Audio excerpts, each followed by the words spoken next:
Bonjour à tous. Je suis content d'être avec vous pendant ces quelques minutes. Nous allons parler pendant quelques instants du Saint-Esprit. C'est tellement important, le Saint-Esprit. Mais nous ne dirons pas tout. En quelques minutes, c'est impossible. Simplement, je retiens quelques aspects de cette personne. La première chose qu'il faut dire, je pense, c'est que pour avoir le Saint-Esprit, il faut tout simplement venir d'abord à Jésus.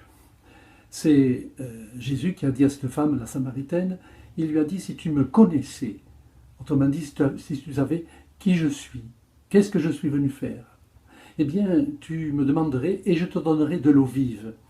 Et l'eau vive, bien sûr, c'est l'image du Saint-Esprit. Autrement dit, pour avoir le Saint-Esprit, il faut passer par Jésus. Il faut venir à Jésus.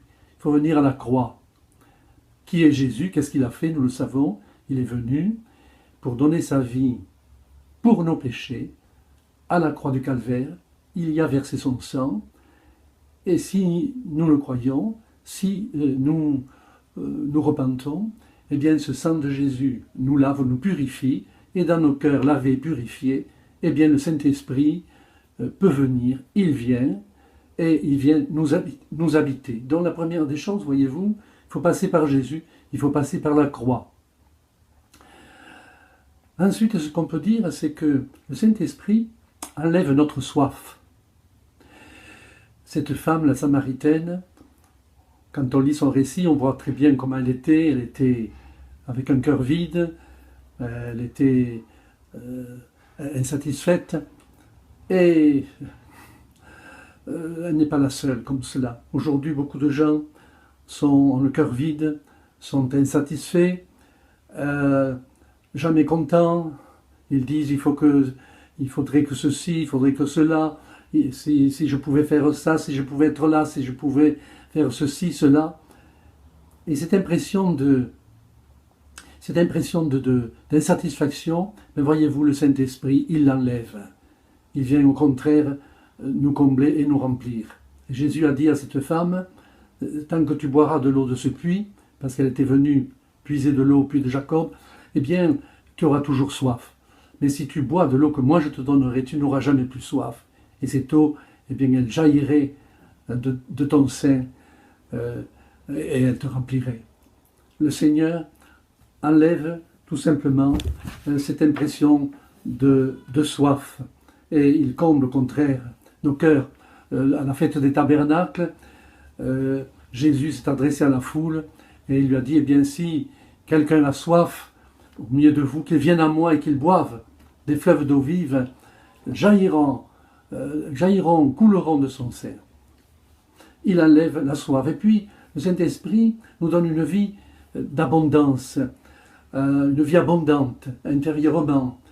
C'est lui qui a dit, je suis venu afin que mes brebis aient la vie, et la vie abondante. L'eau vive, c'est l'image d'un torrent qui coule, qui jaillit, qui dégringole le long des rochers. C'est de l'eau vive, c'est de l'eau pure, c'est pas de l'eau stagnante, c'est de l'eau rafraîchissante. C'est l'image de la vie, tout simplement. Et c'est ce que fait le Saint-Esprit. Il nous donne une vie intérieure, une vie qui est abondante. Le jour de la Pentecôte, c'est bien ce qui s'est passé. Le Saint-Esprit est tombé sur les disciples et ils ont été remplis d'adoration, ils ont été remplis de l'amour de Dieu et ils parlaient des merveilles de Dieu d'une telle manière que la foule était étonnée et croyait qu'ils étaient ivres, qu'ils étaient pleins de vin doux. Ils n'étaient pas pleins de vin doux, mais ils étaient pleins du Saint-Esprit, de cette vie intérieure jaillissante. Une vie qui a d'ailleurs jailli autour d'eux, puisque dans cette foule, ce jour-là, 3000 ont été convaincus, ont été touchés dans leur cœur et se sont donnés au Seigneur. Le Saint-Esprit, c'est aussi un esprit de force. Jésus l'a dit, vous recevrez une puissance, le Saint-Esprit survenant sur vous, et vous serez mes témoins jusqu'aux extrémités de la terre. Quand on lit l'histoire de Gédéon, on voit que lorsqu'il était saisi par l'Esprit de Dieu, il était doté d'une force extraordinaire. Par exemple, il était en voyage dans la campagne, quand un lion s'est approché de lui pour le dévorer, il a saisi ce lion il l'a déchiré sans avoir rien dans les mains, comme on déchire un chevreau. Quelle force! Une autre fois, on le lie de cordes, ses bras, on le lie de cordes, on lie ses mains de liens, et quand on se précipite sur lui pour le saisir, eh bien l'Esprit de Dieu tombe sur lui, et il déchire ses cordes comme on déchire du lien brûlé, et les liens tombent à terre de ses mains. Une force. Le Saint-Esprit nous donne une force parce que nous aussi, nous avons un ennemi qui rôde autour de nous, mais le Saint-Esprit nous donne cette force pour lui résister et pour le vaincre. Le Saint-Esprit, c'est aussi un esprit de vérité.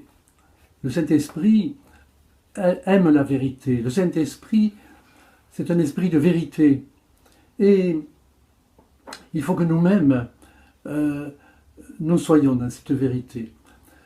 Lorsque nous avons entendu la parole de Dieu, qui elle-même est une parole de vérité, et qui est accompagnée par l'Esprit, l'Esprit de vérité, eh bien, nous l'avons reçue, cette parole, parce que il y avait quelque chose en nous qui aimait la vérité. Et nous avons été convaincus, nous avons cru, nous sommes repentis, convertis, et nous avons été sauvés. Et à partir de là, eh bien, il faut marcher dans la vérité avec nous-mêmes, reconnaître nos défaillances, reconnaître nos erreurs, dans la vérité avec les autres, aussi là en reconnaissant humblement nos torts, et en marchant dans la lumière. Il faut toujours être dans la lumière avec les autres, sans rien cacher, ne rien cacher à Dieu non plus, être dans la lumière avec Dieu. C'est alors que cet Esprit de Dieu restera avec nous, nous en aurons le témoignage intérieur, nous aurons sa faveur, nous sentirons qu'il est avec nous, un esprit de vérité. C'est important. Ésaïe, de son temps, pouvait dire au sujet du peuple de Dieu, ce peuple m'honore des lèvres, mais son cœur est éloigné de moi. Pourquoi? Eh bien parce que ce peuple parlait de Dieu, parlait à Dieu, il l'honorait des lèvres, mais par contre, ses agissements, son comportement, ses actions ne correspondaient pas à ses paroles. Il n'était pas vrai. Et voyez-vous, tout simplement, cela nous dit qu'il nous faut être vrai parce que l'esprit, c'est aussi un esprit de vérité. Voilà donc simplement quelques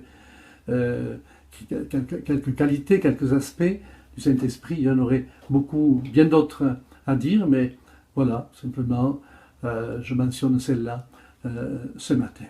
Que le Seigneur vous bénisse en ce jour, que vous puissiez être baptisés du Saint-Esprit si vous ne l'avez pas été encore, que vous puissiez être renouvelés dans ce Saint-Esprit encore aujourd'hui, et que nous le soyons d'ailleurs les uns et les autres le plus souvent possible.